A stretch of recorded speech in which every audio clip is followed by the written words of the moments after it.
मैं आपसे पी गुरु चैनल पे बात कर रहा था तो एक बड़ा इंपॉर्टेंट चक प्रकरण सामने आया कि भाई ये जो होस्टेजेस की हालत है ये गाजा में बहुत खराब है। बहुत गतिरोध और बहुत राजनीति हुई। हार्डलाइनर कहते हैं अटैक करो।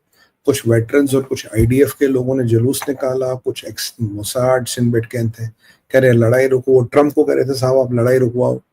तो एक इसराइल में बड़ी एक विकट परिस्थिति है और होस्टेजेस की क्राइसिस ऐसी है कि दो होस्टेजेस की कंडीशन ऐसी है, 2-4 दिन में अगर उनको निकाला नहीं गया तो उनकी मृत्यु निश्चित है। एक होस्टेज को तो अपनी कब्र खोदते दिखाया गया था और ये वीडियो रिलीज किए थे आपके इस्लामिक जिहाद ने और आपके क्या नाम है उनका, हमास ने। तो उसके बाद दुनिया भर की यूनाइटेड नेशंस, ईयू, फ्रांस, सबकी रिएक्शंस आई और एक बड़ा धर्म संकट जैसी परिस्थिति हुई कि अब इजराइल करे तो करे क्या। अब इजराइल के माध्यम से एक बिल्कुल क्लियर कट डायरेक्टिव आ गया है, फैसला हो गया है। उन्होंने कहा है कि हम पूरा गाजा का कंट्रोल लेंगे, will take full control of Gaza. ये इजराइल ने बिल्कुल अनाउंस कर दिया कि from the river to sea, मेरी जो बात थी 100% गाजा को कंट्रोल करेंगे। इजराइल का जो नक्शा है पहली बार बढ़ेगा और इजराइल किसी को नहीं छोड़ेगा। अब की बार इजराइल का वो स्टेटमेंट आया, गाजा से पूरे गाजा का कंट्रोल लेंगे। एक आप बोलेंगे आईडीएफ तो ऑलरेडी गाजा में, देखिए आईडीएफ गाजा में है, पर एक जो एक क्षेत्र है गाजा को जिसे हम कहते हैं होस्टेज हेल्ड जोन्स, ये रफा में और ये साउदर्न गाजा में है जहां आईडीएफ नहीं जाता था क्योंकि वहां माना जाता था वहां होस्टेजेस है। ये जो होस्टेज हेल्ड जोन्स है इन पे आईडीएफ नहीं जाता था, पर आईडीएफ अब कह रहा है कि हम यहां भी जाएंगे।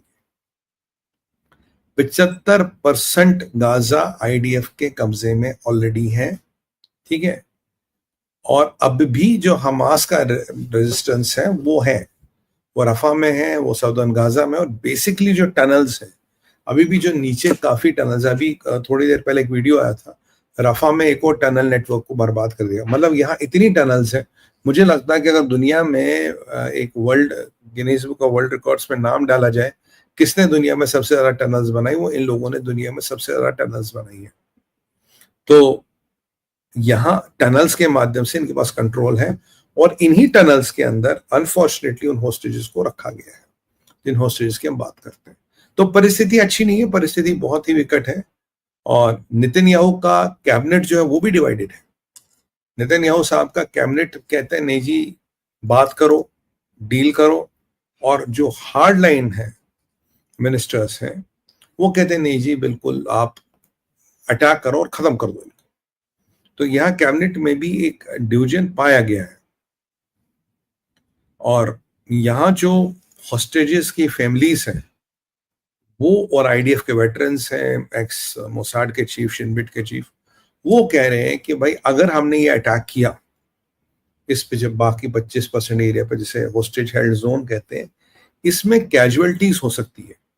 कैजुअलिटीज आईडीएफ की भी हो सकती है और कैजुअलिटीज होस्टेजेस की भी हो सकती है, जो एक बहुत बड़ा सेटबैक होगा इसराइल में। और इसराइल की जो राजनीति है, इसराइल की जो इमेज है, उसको बहुत बड़ा सेटबैक करेगी। And families will have a very big loss to handle. और जब पता लगा कि क्रॉस फायरिंग में लोग मारे गए, मतलब ऐसा हो सकता है, ऐसा कोई असंभावित नहीं है कि ऐसा नहीं होगा, ऐसा बिल्कुल हो सकता है। तो ये उनका मानना है।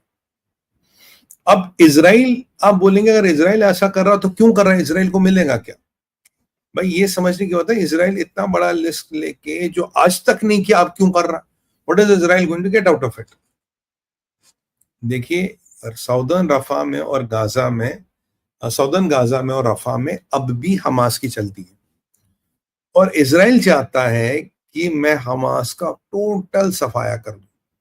और ये चाहता, और इजराइल का मेरे को लगता है कहीं ना कहीं ये भी ऑब्जेक्टिव है कि हमास टाइप की जिहादी संस्था या इस्लामिक जिहाद या जो भी इनको कहिए, ऐसी संस्था या ऐसी संस्था ने कभी फ्यूचर में ना पनप पाए, इनसे प्रायोजित गवर्नमेंट्स कभी ना आ पाए और एक हमास लेवल का व्हाट यू कॉल दिस, एक हमास लेवल का डिक्टेटर, एक हमास लेवल की जिहादी संगठन फिर सत्ता में ना आ पाई। ये इजराइल का मोटिव मुझे लगता पूरा है।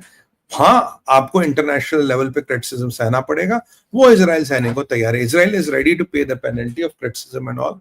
Even at international level. और इसमें जब ये सारा प्रकरण हो रहा था तो आज खबर आई थी लेबनान में जो हिजबुल्लाह अब भी जिंदा है, काफी काडर खत्म हो गया पर अब भी जिंदा है। हिजबुल्लाह लेबनान में कहीं ना कहीं खुदा करा है युद्ध में कूदने के लिए। तो इजराइल को वो एंगल भी बजट करना पड़ेगा कि लेबनान के साइड से हिजबुल्लाह को एक्टिवेट ईरान करेगा, क्योंकि इस सारे प्रकरण में ईरान देख रहा है कि क्या हो रहा है। अब ये मत सोचेगा कि ईरान शांत बैठेगा, ईरान कुछ नहीं करेगा। ईरान कम से कम हिजबुल्लाह को तो जरूर एक्टिवेट कराएगा। तो हिजबुल्लाह के परिप्रेक्ष्य Israel has to be very careful. और जहां तक मुझे लग रहा है, इतना आगे आने के बाद बेंजामिन नेतन्याहू पीछे नहीं जाना चाहते। बेंजामिन नेतन्याहू ये कह रहे हैं कि हिस्ट्री जब लिखी जाएगी तो जब इसका लिखा जाएगा कौन सा वो आदमी था जिसने हमास का टोटल सफाया किया, उसमें मेरा नाम लिखा जाएगा। देखिए भाई, ट्रेनिंग के कमांडो है, भाई प्रोफेशन ये कमांडो है। और ये जो यू नो और कमांडो सोचता ऐसे ही है। और जो इजराइल की, अगर आप चलिए बेंजामिन नेतन्याहू के प्रोफेशन को भी साइड पे करें, अगर आप इजराइल की जो स्ट्रेटजी देखिए, that is always preventive doctrine, that is always to neutralise the long term threat. ये किसी भी थ्रेट को छोड़ते नहीं है, लॉन्ग टर्म थ्रेट्स को भी आज के दिन न्यूट्रलाइज करने में विश्वास रखते हैं। Neutralise the long term threat even today before it becomes a problem for you. ये इजराइल की शुरू से स्ट्रेटजी रही है। So there is nothing new Israel is trying to do, ये उनकी स्ट्रेटजी रही है। हाँ, ये होस्टेजेस इनको रोक रहे थे, इस एरिया में जा नहीं रहे थे। अब ये प्राइमा फेशिया हमें देख रहा। अब मैं ट्रैक कर रहा था लोगों के ओपिनियन के। देखिए, लोगों के ओपिनियन इस पे कई सारे हैं, जो इस पे ओपिनियंस है कई सारे हाइपोथेसिस, कई सारे थ्योरीज, कई सारे opinion are there in the universe. पहला, और क्या बताऊं, अब पहला हाइपोथेसिस ये है, पहला ओपिनियन लोगों का ये है कि भाई देखो, hostages are already dead. Unfortunately, hostages are already dead. Benjamin Netanyahu knows it, but he wants to go and complete the war. कहता हमास को पूरा खत्म करना है कि अब हमारे होस्टेजेस ऑलरेडी मर गई हैं, अब पूरा वॉर, पूरा 100% सफाया हमास का करना ही है। दूसरी बात है कि ट्रंप का इंटरेस्ट गाजा में है। ट्रंप कह चुके हम गाजा ऑक्यूपाई करेंगे, तो गाजा की गवर्नेंस, गाजा की मिलिट्री पार्ट, गाजा का प्रोटेक्शन और गाजा को बफर जोन बनाना और ये अमेरिकन को देना, ये एक ज्वाइंट पॉलिसी भी हो सकती है बेंजामिन नेतन्याहू की और डोनाल्ड ट्रंप की। ये भी एक हाइपोथेसिस है भाई, ये एक संभावना है, ये एक पॉसिबिलिटी है जिसके बारे में लोग बात कर रहे हैं। और भाई आजकल ट्रंप पावर में रिटर्न आ गए। ट्रंप तो कह चुके हैं कि भाई Israel will finish the job. तो एक ये माना जाता कि इजराइल को एक ग्रीन लाइट दी है ट्रंप ने कि आप जाके ये जो बचा कुचा काम है इसको निपटा दो। तो मतलब ये एक जो बच्ची कुची सफाई रहती है, इसको भी जाके आपको निपटाना है। और गाजा से आप लोग एक चीज नहीं समझ रहे, जिस दिन गाजा में ये होगा, ये क्लियर मैसेज आपके यहाँ सीरिया को जाएगा, सना के एरिया को लेके, और ये जो पंगा कर रहे थे बेदविन्स के साथ, ड्रूज के साथ। और यहाँ पे यही है, क्योंकि अभी बेदविन्स और ड्रूज की बात भी मैं थोड़ी देर में करूंगा, और यहाँ पे ये मैसेज कहीं ना कहीं लेबनान को जाएगा। अगर ये एक्सपेरिमेंट यहाँ कामयाब हुआ तो जो साउदर्न लेबनान है, जहाँ हिजबुल्लाह का हेडक्वार्टर है, जहाँ हिजबुल्लाह का मतलब कंसंट्रेशन है, अगर ये एक्सपेरिमेंट गाजा में पास हुआ तो साउदर्न लेबनान में क्यों नहीं हो सकता, सनाई रीजन में क्यों नहीं हो सकता। सनाई, मैं आपको बाय द वे सीरिया की बात कहूं, सीरिया में कल परिस्थितियां थोड़ी हॉट अप हो गई थी। सीरिया में कल जो है, सीरिया की आर्मी आरोप लगाई है कि ड्रूज ने हमारा एक सिपाही, सरकारी सिपाही और 3 को घायल किया, कहीं आया 4 सिपाही और मारे गए हैं। और कहीं ना कहीं वो सिमरिंग वगैरह जी हमारे दायरे की सीमा है। आप जानते जुलानी ने एक्स आइसिस के अलकायदा के टेररिस्ट को अपना एडवाइजर बनाया है। तो वहां स्वेदा में कल फिर लड़ाई बड़ाई बढ़ गई थी। यहां से ईरान का आर्मी चीफ कह रहा कि हमें पता है ईरान इजराइल हमारे खिलाफ युद्ध की तैयारी कर रहा, बट अगर हमें 1% भी खतरा लगा, हम इजराइल को का मुकाबला करने के लिए तैयार है। इजराइल कहता है कि अगर हमें ईरान से 1% भी खतरा लगा, हम जाके ईरान को ठोकेंगे। मतलब यहाँ ईरान में और सीरिया में पतीले गर्म हो रहे हैं और it's a matter of time, Israel will have to hit inside Iran.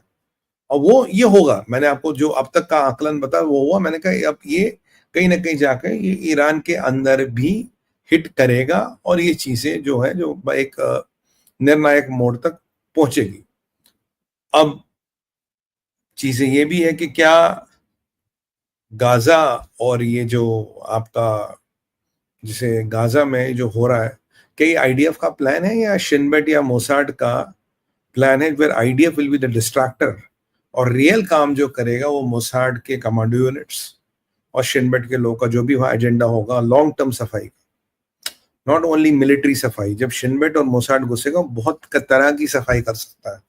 क्या इस युद्ध के आड़ में वो बड़ी सफाई, नॉट ओनली हमास, अगेन मेरा इशारा समझिए, मैं हमास की बात नहीं कर रहा, केवल मेरा इशारा बड़ा है। अब मैं बोल नहीं पाऊंगा क्या यहाँ पे, अगर आप मेरे सामने तो बोल देता, मेरा इशारा बड़ा है।